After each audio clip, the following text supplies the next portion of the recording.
Hey guys, welcome back to the channel. In today's video, I'm going to show you how to handle a partial draw approval on Fundbox. Did you request a draw on Fundbox but didn't get the full amount?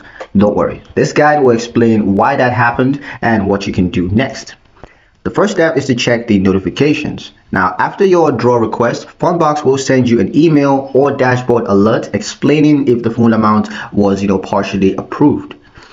After that, just log into your Fundbox account. So head over to fundbox.com and sign into your dashboard.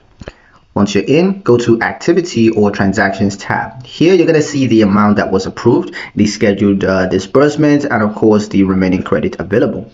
Now understand why it was partial. Partial approval typically happens if your draw request exceeded your available credit, and two, if Fundbox flagged a temporary risk like unusual activities or low account balance. Now, what to do next?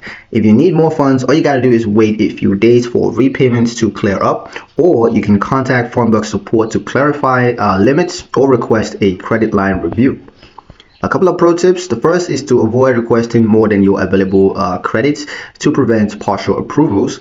Also, keeping your accounting data updated, that's on QuickBooks or bank feeds, because this can help with smoother approvals.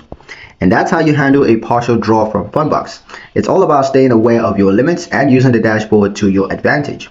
If this helped, drop a comment and subscribe for more business finance tips. Thank you guys for watching, and we'll see you in the next one.